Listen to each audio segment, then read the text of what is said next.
আসসালামু আলাইকুম। সবাই ভালো আছেন আশা করি। কালকে একটা বিরাট দিন গেল, বাংলাদেশের নির্বাচন 2026।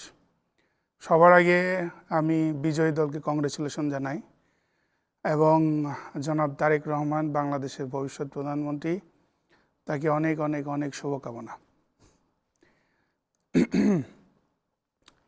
এর বাইরে আমি আমাদের মেহেরপুর 1 আসনের বিজয়ী সাংসদ জনাব মাওলানা তাজউদ্দিন খান, তাকে অনেক বেশি শুভকামনা জানাই। তো আমি আজকের ভিডিওতে আসলে আমার অবজারভেশন কিছুটা শেয়ার করব, যা যা আমি দেখছি বা ফিল করছি। এক নম্বর হচ্ছে যে প্রথমত ইউনিট সরকারকে অনেক ধন্যবাদ যে আমাদেরকে দেশের বাইরে থেকে নির্বাচনে অংশগ্রহণ করার সুযোগ দিছে। থ্যাংক ইউ এ লট। দ্বিতীয়ত, কালকে আমি দেখছি যে হচ্ছে সারা বাংলাদেশে নির্বাচন হয়েছে, কিন্তু কোনো খুন খারাপই হয়নি আলহামদুলিল্লাহ, যদিও ছোটোখাটো ইনসিডেন্ট হয়েছে। তো এই জন্যও সরকারকে ধন্যবাদ। যদিও যে নির্বাচনের গণনা নিয়ে অনেক অ্যালিগেশন আসতেছে, আমি এই ব্যাপারে আমার অবজারভেশন শেয়ার করব এখন। এর বাইরে দল হিসেবে বিএনপি এবং জনাব তারেক রহমানকে কংগ্রেচুলেশন জানানোর বাইরে আমি বিএনপির আরও কয়েকজনকে কংগ্রেচুলেশন জানাতে চাই, যাদেরকে আমি খুব পছন্দ করি। যেমন হচ্ছে শহীদ সালাউদ্দিন কাদের চৌধুরীর ছেলে হুম্মাম কাদের চৌধুরী, গ্রেট ম্যান। সো সে জিতছে, তাকে অনেক অনেক কংগ্রেচুলেশন। তারপরে আমি আরও কংগ্রেচুলেশন জানাই সাবেক স্বরাষ্ট্র প্রতিমন্ত্রী লুৎফুজ্জামান বাবর, সে জিতছে, মেনি মেনি কংগ্রেচুলেশন। এর বাইরে আমি পার্টিকুলারলি খুশি এটাও যে জামাতের প্রার্থী আয়নাগড় থেকে আসা ব্যারিস্টার আরমান, উনি জিতছেন, এজন্য আমি অনেক খুশি। আচ্ছা, এ ব্যাপারে এখন আমি আমার যে সার্বিক অবজারভেশন সেটা বলি। এক নম্বর হলো যে ইউনিভার্সিটির ইলেকশন আর ন্যাশনাল ইলেকশন দুইটা আলাদা। এই দুইটাকে মিলাই ফেলার কিছু সুযোগ নাই। একটা টপ লেভেলের এডুকেটেড একটা সোসাইটির সাথে আমজনতার সোসাইটি মিলানো, এটা একটা সম্পূর্ণ Apple and banana comparison. So এটা খুব ভুল ছিল। যারা এটা এক মনে করছে তাদের জন্য এটা একটা ওয়েক আপ কল। আর দ্বিতীয়ত আমি বলবো যে হচ্ছে অনলাইনে জেতা আর ব্যাটেল গ্রাউন্ডে সরাসরি জেতা দুইটা অনেক পার্থক্য, সেটা আমি দেখলাম। সো এ ব্যাপারেও সংশ্লিষ্ট ব্যক্তিরা শিক্ষা নিতে পারে।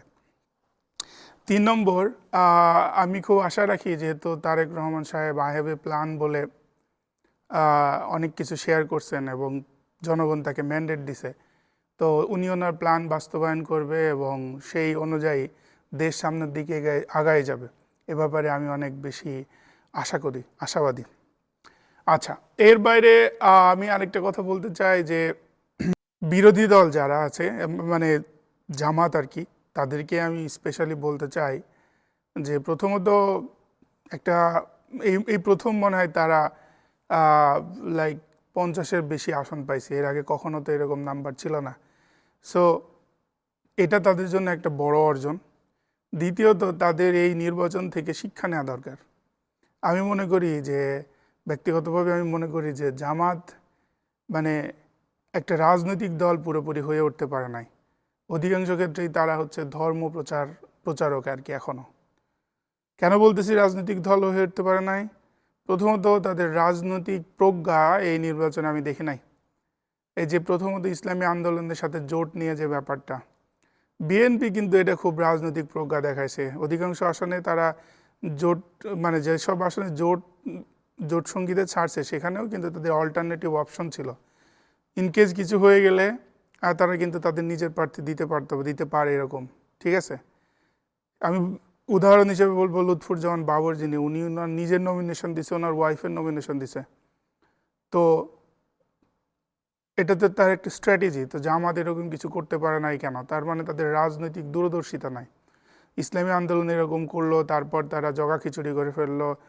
তো আপনি আগে থেকে চিন্তা করতে পারেন না, দিস ইজ ইউর ফল্ট। আপনাকে এখান থেকে শিক্ষা নিতে হবে, ভবিষ্যতের জন্য প্রিপেয়ার্ড হতে হবে, ঠিক আছে। দ্বিতীয়ত আমি আরও কেন মনে করি না যে জামাত রাজনৈতিক দল হিসাবে এখনও পরিপক্ক হয়ে উঠতে পারে নাই, সেটার আরেকটা কারণ হচ্ছে এই যে আপনি যদি ফুলের আঘাতে মূর্ছা যান তাহলে তো রাজনীতি আপনার করার দরকার নাই। একজন সম্ভবত ঠাকুরগাঁয়ের আমির, ওনাকে যে গ্রেফতার করলো তারপর উনি আইসিইউতে চলে গেল।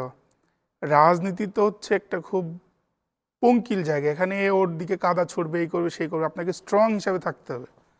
তো আপনি তো স্ট্রং ছিলেন না, তো তাহলে এইরকম দেখে জনগণ আপনার উপর ভরসা কেন করবে, কিভাবে করবে? হ্যাঁ, বিপরীত দিক থেকে অ্যালিগেশন আসতেই পারে, তার মানে এত দুর্বল হলে হবে? সো আপনারা রেডি না এখনো।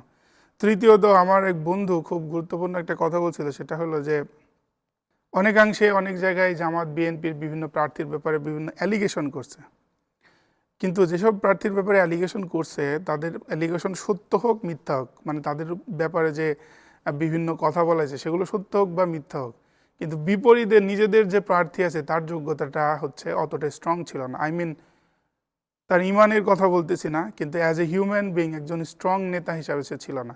আপনি একজন বাঘের এগেনস্টে লড়াই করতে আরেকজন বাঘ লাগবে, আপনি তো শিয়াল দিয়ে বাঘের সাথে লড়াই করতে পারবেন না।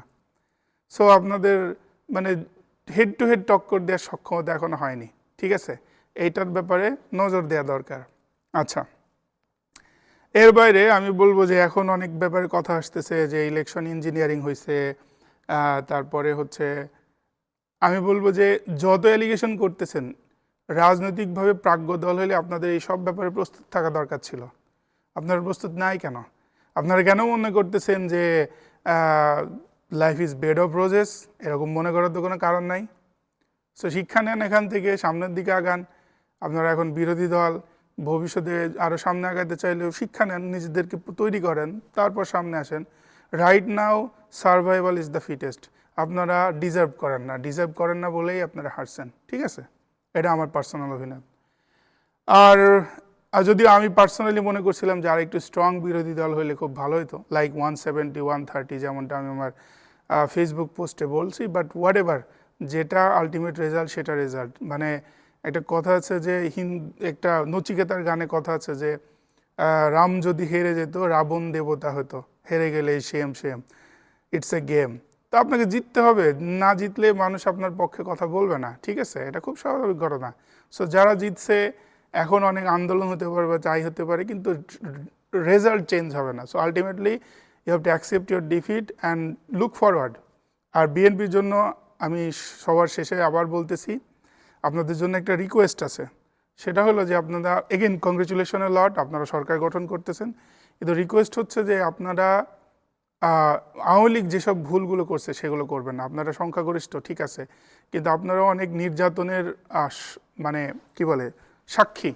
সো নতুন করে নির্যাতন যেন নতুনভাবে কারোর উপর না করা হয়, সে ব্যাপারে আপনাদের প্রতি রিকোয়েস্ট। আরেকটা রিকোয়েস্ট হচ্ছে যে এই যে ডক্টর ইউনূসের আমলে যে ব্যাপারটা ছিল যে মানুষ মানে মন খুলে কথা বলতে পারতো, এই সংস্কৃতিটা যেন থেকে যায়, এটা একটা রিকোয়েস্ট।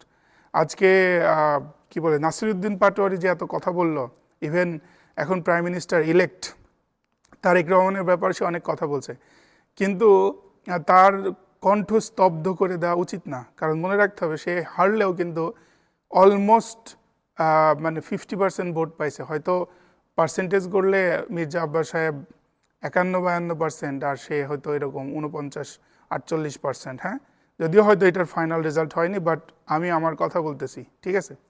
তো সেক্ষেত্রে আমি বলতে পারি যে এরকম একজন লোককে আপনারা যদি চুপ করে দেন, কথা বলতে না দেন, আগের পরিস্থিতিতে ফিরে যান, লাইক নির্যাতন করেন বা জেল জরিমানা করেন, এটা করবেন না। আশা করি আপনারা সামনের দিকে তাকাবেন এবং ভবিষ্যৎ আরও ভালো হবে সবার জন্য। আর আমার লাস্ট একটা অবজারভেশন বলি, আমি বলবো যে এটা একটা চরম অ্যালিগেশন ছিল, স্পেশালি এই যে জামাতের যে ঐক্যজোট, সেখান থেকে ওরা সবসময় দাবি করতো যে বিএনপি না ভোটের প্রচারণা চালাচ্ছে। কিন্তু দেখা গেল যে বিএনপি এত মেজরিটি আকারে জিতলেও না, হ্যাঁ ভোট পাইছে প্রায় 75%। তার মানে এটা সত্য কথা না যে সার্বিকভাবে বিএনপি না ভোটের প্রচারণা চালাচ্ছে, এটা সত্য কথা না। হয়তো কেউ কেউ চালাইছে, সেটা অন্য কথা, কিন্তু ওভারঅল চালায়নি, ঠিক আছে? যে নির্বাচনে বিএনপি জয়ী হয়েছে সেই নির্বাচনে হ্যাঁ ভোটও জয়ী হয়েছে। সো ব্যাপারটা সিগনিফিক্যান্ট। তাই সেক্ষেত্রে আমি বলবো যে আসলে ভবিষ্যতে আরও অথেন্টিক ইনফরমেশন দিয়ে একজন আরেকজনের সাথে ফাইট করবে, এটাই আমার চাওয়া। আর দিন শেষে বাংলাদেশ আগায় যাক, বাংলাদেশকে অনেক বেশি শুভকামনা যে সে একটা গণতান্ত্রিক পদ্ধতিতে আবার ফিরে এসছে। লুকিং ফরওয়ার্ড, আশা করি আহ, সামনে অনেক দেশ অনেক সামনে আগায় যাবে এবং রাজনৈতিক দলগুলো এই নির্বাচনের ফলাফল থেকে সামনের জন্য আরও প্রস্তুতি নেবে, পরিপক্ক হবে এবং সবাই মিলে আরও বেশি সামনের নির্বাচন আরও বেশি প্রতিদ্বন্দ্বিতাপূর্ণ করবে এবং এভাবেই দেশ আগায় যাবে। এইটাই আমার অপিনিয়ন। সবাই ভালো থাকেন। আসসালামু আলাইকুম।